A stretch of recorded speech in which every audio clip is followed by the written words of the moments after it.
A new world order can emerge, a new era, freer from the threat of terror, stronger in the pursuit of justice, and more secure in the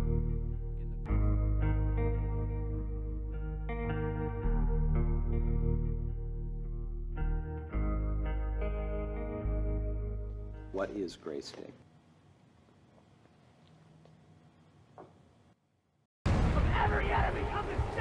Gray State is less a movie than it is a warning.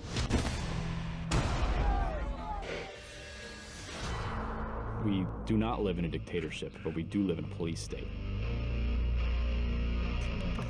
What we're going to see is the unveiling of this Gray State foisted upon America.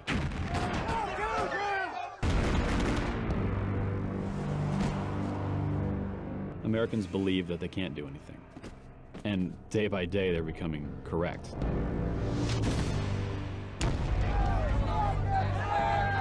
It's a game of numbers, and we're losing. And today, that new world is struggling to be born. A world quite different from the one we've known. A world where the rule of law supplants.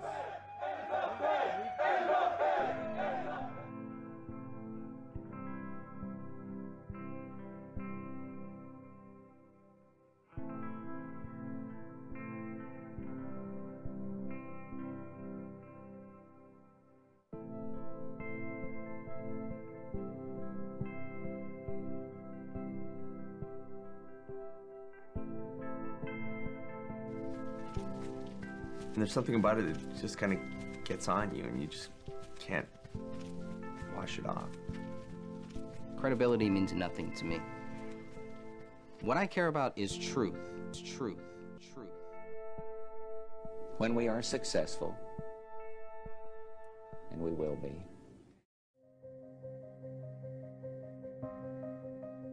Somebody didn't want the Gray State investigated, explored, and unveiled. That's why David Crowley is dead. He was the writer and director of one of the most controversial movies in modern history. And somebody didn't want him to produce it. What was so threatening about David Crowley and the Gray State concept? Like Gray State, many Hollywood films have depicted apocalyptic themes and end-of-the-world scenarios. Yet the directors of these films are still alive. But David Crowley is dead, along with his wife and child.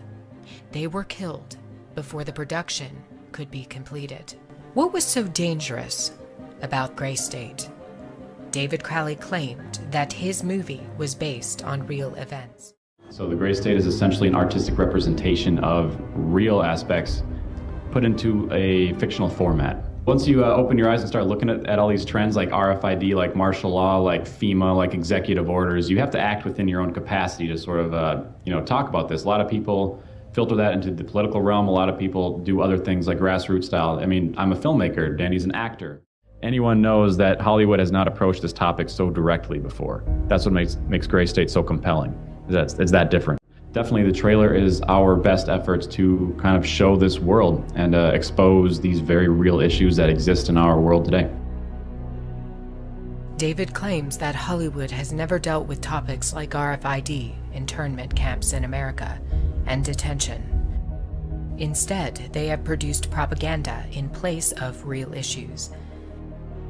When Hollywood does discuss internment and detention, it's almost always about World War II and the Holocaust.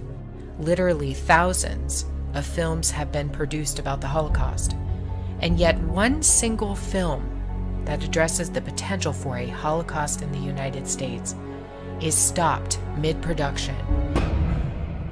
A new era, freer from the threat of terror, stronger in the pursuit of justice, and more secure in the quest for peace.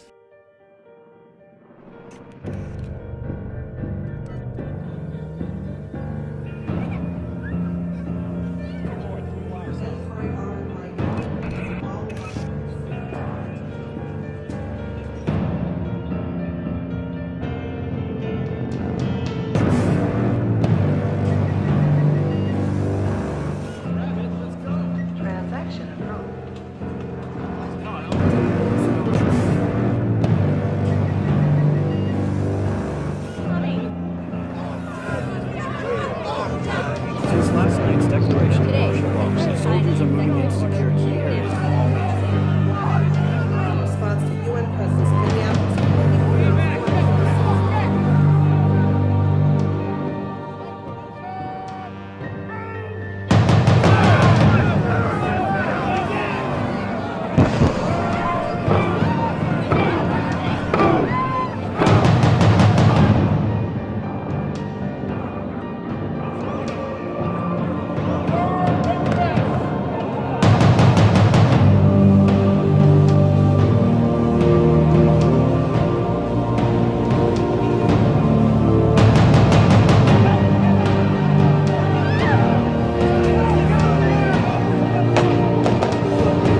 Bolsheviks were. Not the end of every enemy of the state!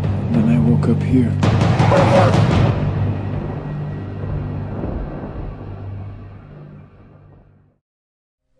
David knew a secret, and he left it inside of the trailer for Gray State, in plain sight. David Crowley used the Illuminati's favorite game against the notorious Cabal. It's a game they've played with the human race for years. They provide clues about the future to toy with us. They did it with 9/11. They've done it with other major catastrophes. It's called predictive programming. What was David's hidden message inside the Gray State? And could it be the reason for his death? Perhaps the scariest part of Gray State's conceptual trailer is this character here, who appears to be operating a guillotine. David Crowley was very intentional in this frame of the movie. He added something that I believe he wanted the people to know about. Who is the identity of this executioner? If you look closely, you will see that this terrifying character is wearing something around his waist. It appears to look like an apron. The executioner wears a Freemason apron, complete with the all-seeing eye, the compass, and the 2 pillars. I do believe David Crowley is trying to tell us something.